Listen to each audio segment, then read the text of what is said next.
কে কে ওখানে? কে কাচ্ছে? এ এ এ তো দেখছি একটা ছোট মেয়ে।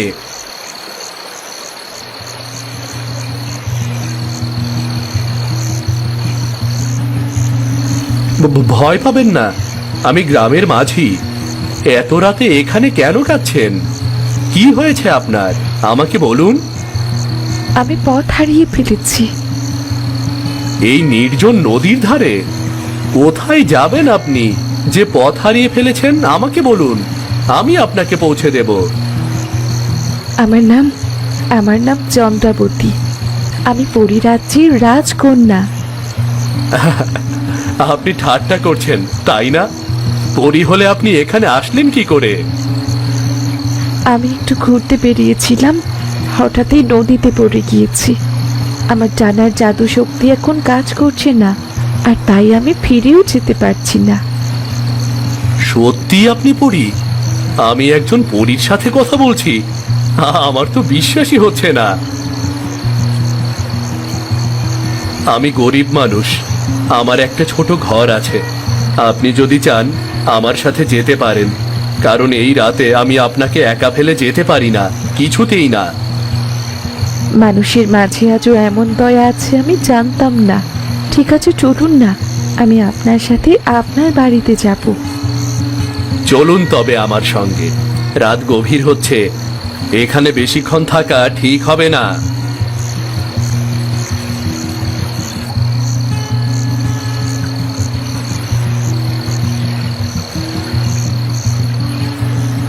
আপনি একটু আগে বললেন আপনি পরিরাজ্যের রাজকন্যা।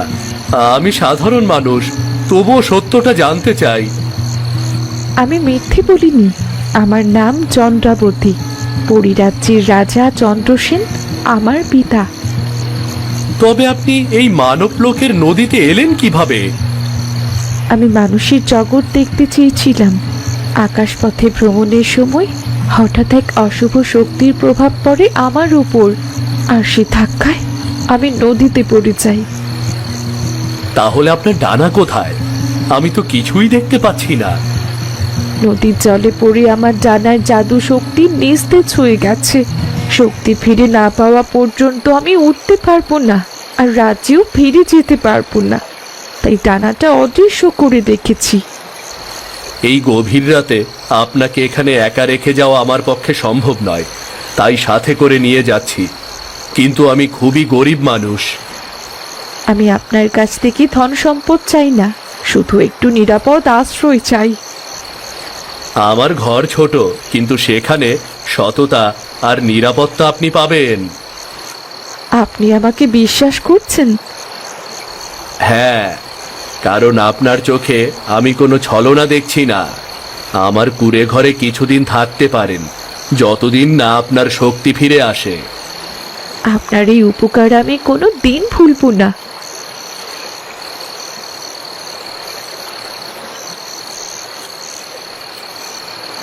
এই যে, এটা আমার কুঁড়ে ঘর, খুব সাধারণ। আপনার কষ্ট হবে না তো? বিপদের সময় আপনি আমাকে সাহায্য করেছেন। এই ঘর আমার কাছে রাজপ্রাসাদের থেকেও অনেক দামি। আপনি তো খুব সুন্দর করে কথা বলেন। পরীরা কি এমন সুন্দর করে কথা বলে নাকি? আপনি এই বাড়িতে একাই থাকেন? আর কেউ থাকেন না? থাকে আমার পিসিমা, সে তার ভাইয়ের বাড়িতে বেড়াতে গেছে, কিছুদিন পর আসবে।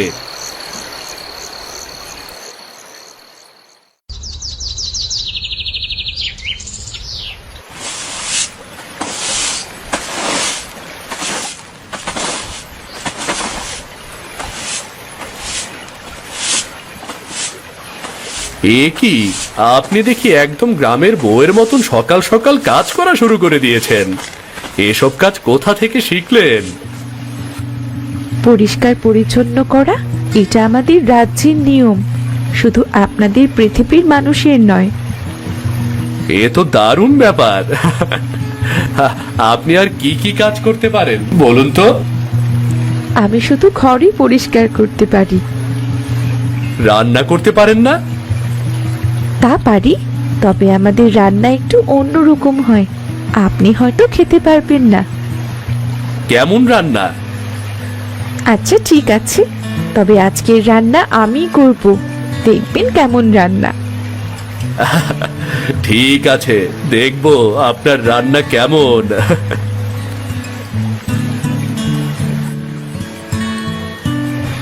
রাসুর ঘরে কে এসেছে রে?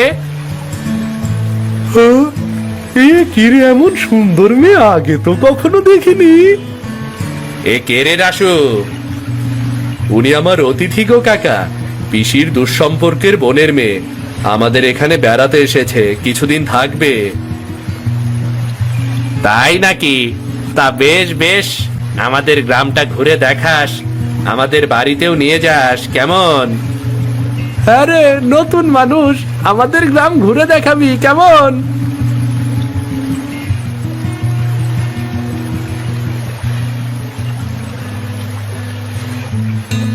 আপনি মিথ্যে কথা বললেন কেন? আমি কি আপনার বেশি আত্মীয়? মিথ্যাটা তো আপনার জন্যই বলা লাগলো, কি করব বলুন? সত্য কথা বললে পুরো গ্রাম মাথায় উঠবে। আমি একজন পরীর সাথে আছি, এই কথা কি কাউকে বলা যাবে? আর কেউ কি বিশ্বাস করবে? এইটা আপনি ঠিকই বলেছেন, আপনার অনেক বুদ্ধি আছে দেখছি।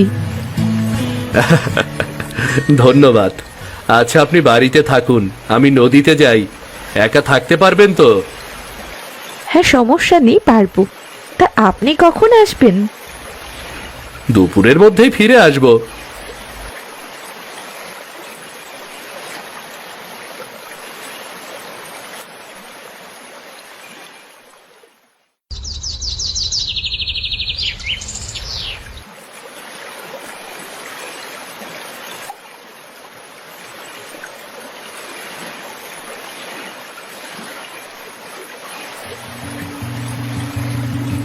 কি করছেন আপনি?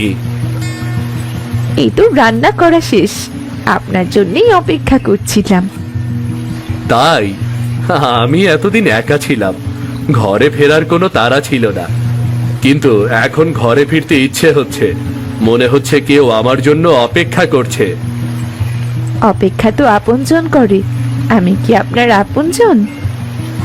জানি না, তবে একদিনে আপনার উপরে কেমন যেন একটা মায়া হয়ে গেছে। আপনি অনেক ভালো মনের মানুষ, তাই সহজ সরল ভাবে সবকিছু চিন্তা করেন। সত্যি পৃথিবীর মানুষ যে এত ভালো হয় তা আপনাকে না দেখলে জানতেই পারতাম না। তা কি রান্না করছেন? নিয়ে আসুন, খেয়ে দেখি কেমন হয়েছে। আচ্ছা ঠিক আছে, বসুন, আমি আপনার জন্য খাবার নিয়ে আসছি।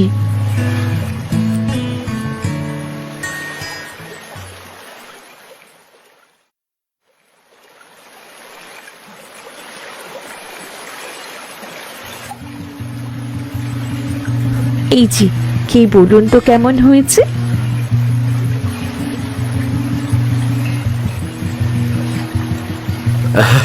হ্যাঁ, খাবারটা মন্দ হয়নি, তবে কোনো ঝাল হয়নি, লবণ ঠিক আছে। আমরা এভাবেই খাই, ঝাল দিলে আমরা খেতে পারি না।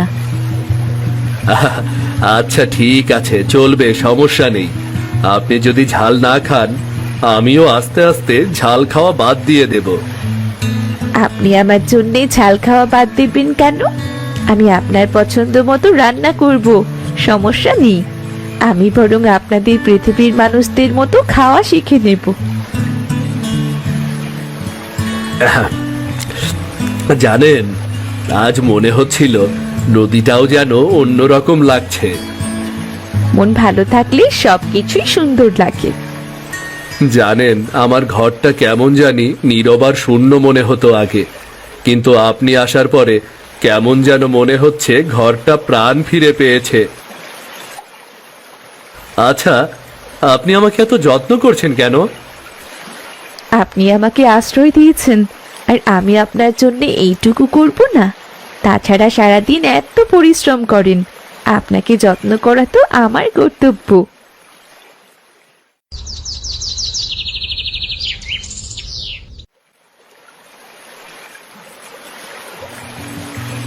কই গেলি রে রাসু?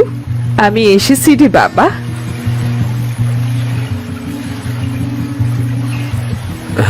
কি পিসিমা, তোমার ভাইয়ের বাড়িতে বেড়ানো হলো? এতদিন ধরে ভাইয়ের বাড়ি বেড়ালে তাই না? না রে বাবা, আমার ভাইটা তো অসুস্থ, তাই তো দেখতে গিয়েছিলাম। তা তুই কেমন আছিস বাবা? আমি খুব ভালো আছি পিসিমা। তোমাকে একটা খবর জানানো হয়নি। এই কে রে রাসু? আগে তো কখনো দেখিনি, কি মিষ্টি দেখতে। সে অনেক লম্বা কাহিনী পিসিমা, সব তোমাকে বলবো। চলো চলো, অনেক দূর থেকে এসেছো, আগে ঘরে চলো।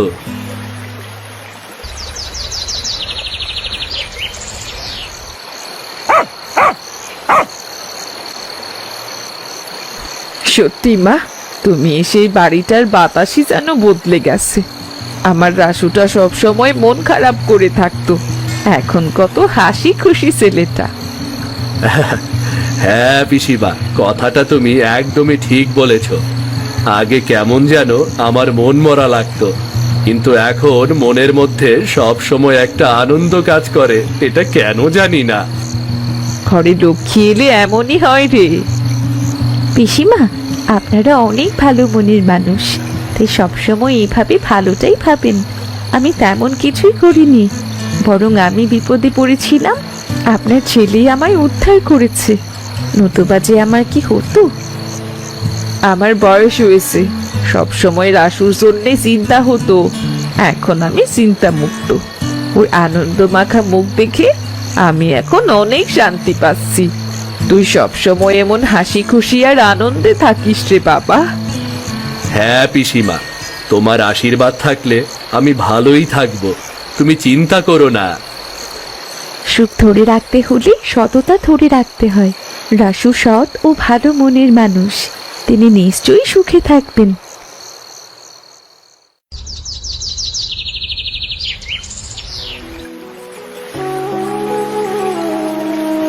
ওরে রাসু রে, আমার ভাইটা মারা গেছে রে।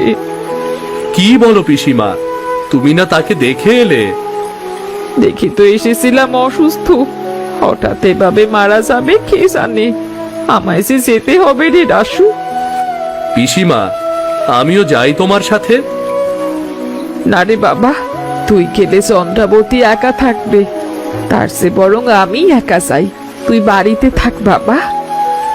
আচ্ছা পিসিমা, সাবধানে যেও কেমন?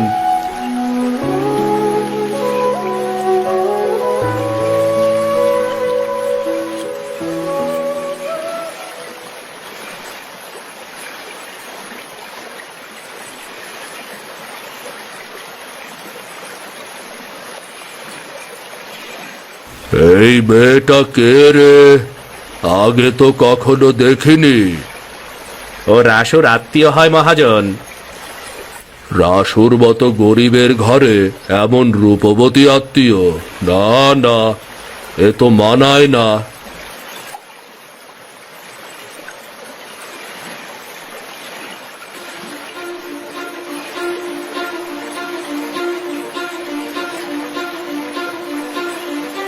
আপনি কি? এখানে কি প্রয়োজন? রাসু তো বাড়িতে নেই।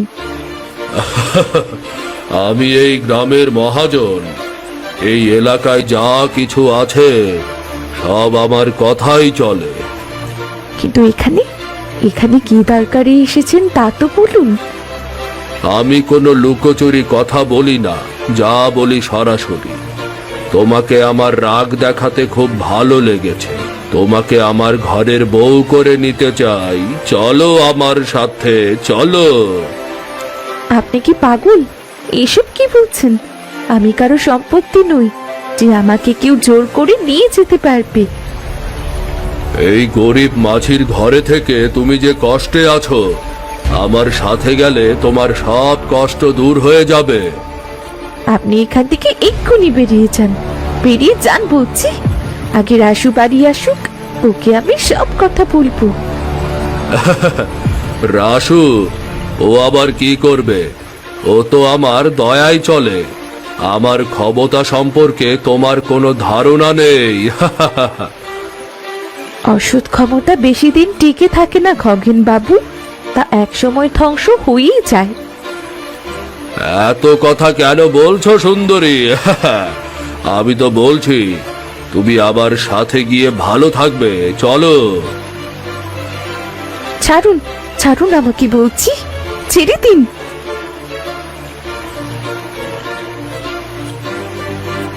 ওরে বারে বাবারে, মরে গেলাম রে। আমাকে ফেলে দিল এত জোরে, কে কে? কোমরের হাড়টা বুঝি ভেঙেই গেছে। তোরা কে কোথায় আছিস? আমাকে তাড়াতাড়ি ধর, তাড়াতাড়ি ধর।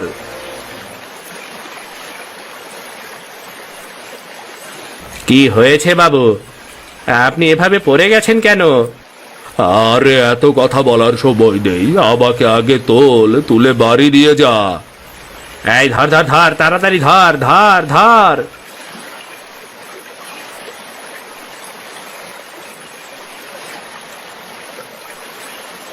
তার মানে আমার শক্তি আবার ফিরে এসেছে।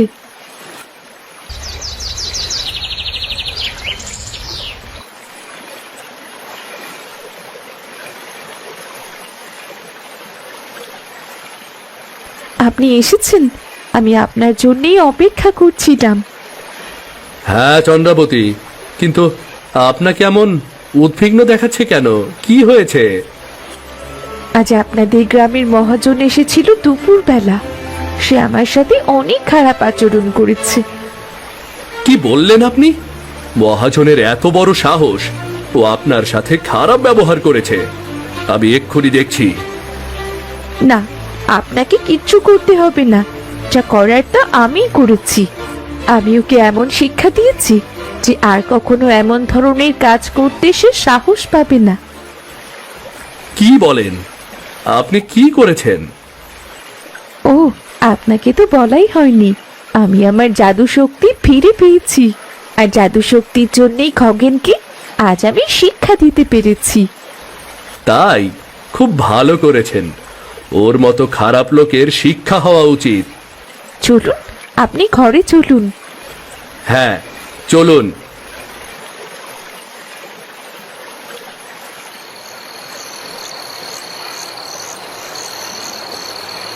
আমার জাদু শক্তি ফিরে এসেছে রাসু। আমি এখন আমার রাজ্যে ফিরে যেতে পারবো। আপনি কি সত্যিই চলে যাবেন? আমি তো আবার একা হয়ে যাব। আপনি আমাকে এতদিন আপনার কাছে আশ্রয় দিয়েছেন, আর এর জন্য আমি আপনার কাছে চিরকৃতজ্ঞ। তবে আমাকে যে আমার রাজ্যে যেতে হবে, আর তাছাড়া এখানে আমি থাকবই বা কেন? কোনো কারণ থাকলে না হয় থাকার একটা কথা থাকে। আপনি সত্যিই কারণ থাকলে থেকে যেতেন।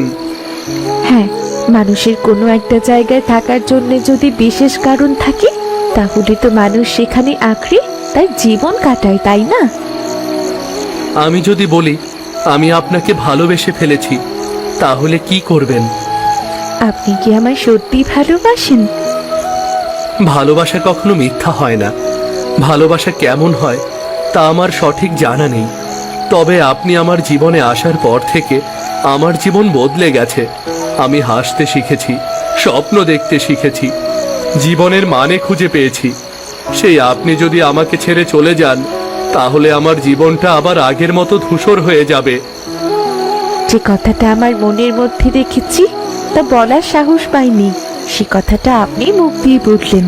সত্যি, আপনার সরলতা আর সততা দেখে আমি অনেক আগেই মুগ্ধ হয়েছি, এবং আপনাকে নিয়ে আমার মনেও নানা স্বপ্ন বাসা বেঁধেছে। আমি সত্যিই আপনাকে হারাতে পারবো না, সত্যিই না।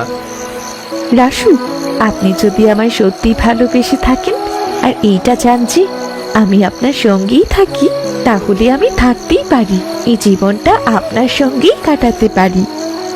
সত্যিই বলছেন? হ্যাঁ, আমি আপনাকে ভালোবাসি, আর আপনাকে আমি সারা জীবন ভীষণভাবে চাই। তবে আমি গরিব মাঝি, আপনার মতো রাজকন্যাকে কখনো সুখ দিতে পারবো কিনা জানি না। ভালোবাসার চেয়ে বড় সুখ আর কি হতে পারে? আপনার চোখে আমি যে সততা দেখেছি, এই চেয়ে বড় সম্পদ আর কিছুই হয় না। আপনি অনেক ধনী, যা আপনি নিজেও জানেন না। আমি তো এইটুকুই চাই। জানেন, এখন মনে হচ্ছে আমি এই পৃথিবীর সবচেয়ে ভাগ্যবান ও সুখী মানুষ। সব দুঃখ, সব কষ্ট শেষ। আপনি আমার সঙ্গে থাকলে আমার আর কিছুই চাই না। তাহলে কথা দিন, এই ভালোবাসা কখনো পুরাবে না। হ্যাঁ, কথা দিলাম এ জীবন থাকতে আপনার প্রতি আমার ভালোবাসা কখনোই শেষ হবে না, কখনোই শেষ হবে না।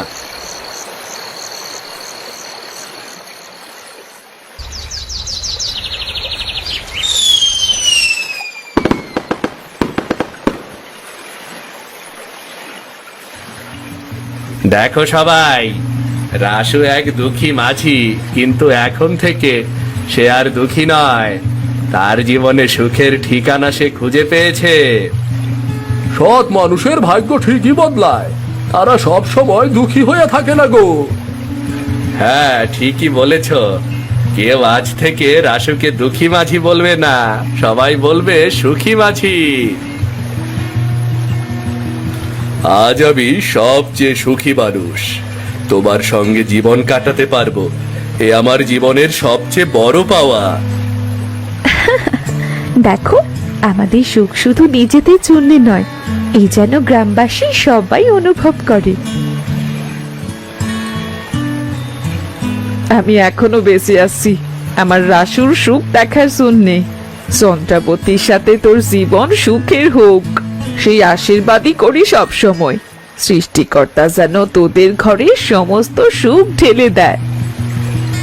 হ্যাঁ পিসিমা, তোমার আশীর্বাদ থাকলে আমার আর কোনো সমস্যা হবে না, কোনো সমস্যা আমাকে স্পর্শ করতে পারবে না। পিসিমা, আপনি আমাদের সাথে থাকবেন আমাদের মা হয়ে, আর আপনার আশীর্বাদে আমাদের সংসার সুখে শান্তিতে ভরে উঠবে। হ্যাঁ মা, আমি প্রাণ ভরে আশীর্বাদ করি যেন তোমাদের ঘর সুখে ভরে যায়। রাসু, তুই বিয়ে করে নতুন জীবন শুরু করবি, কিন্তু ওই অসেত খগেন মহাজনের নৌকা তুই তো আর চালাতে পারবি না। কি করবি তাহলে? আমি দরকার হয় অন্য কাজ করব, অন্য কাজ করে জীবন চালাবো, তবুও আমি ওর দয়া আর নেব না। হ্যাঁ রে, ঠিকই বলেছিস। ওর মতো লোকের কাছ থেকে দয়া নিলে আরো বিপদ হয়। তুমি চিন্তা কেন করছো রাসু? আমি তো আছি। আমার এখন জাদু শক্তি ফিরে এসেছে। মহাজনের নৌকার তোমার আর দরকার হবে না। তোমায় আমি নতুন নৌকা বানিয়ে দেব। তাছাড়া তুমি যদি অন্য কারো কাজ করতে চাও, আমি তোমাকে সেখানেও সাহায্য করব। আমি তোমার পাশে আছি তো। হ্যাঁ রে বাবা, তুই আর কোনো চিন্তা করিস না। বৌমার সাথে মিলে তোর জীবন সুখের হবে, দেখিস। এখন আমি বুঝেছি, সৎভাবে জীবন কাটালে সে মানুষ কখনো একা থাকে না, শেষ পর্যন্ত তারই জয় হয়। আর অসৎ লোক যতই বড় হোক না কেন, তার ঠিকই শেষ পর্যন্ত পতন হয়। ঠিক বলেছ রাসু। এমন গল্প দেখতে আমাদের চ্যানেলটা সাবস্ক্রাইব করতে ভুলবেন না, কেমন? সবাই একটা লাইক দিয়ে যাবেন কিন্তু।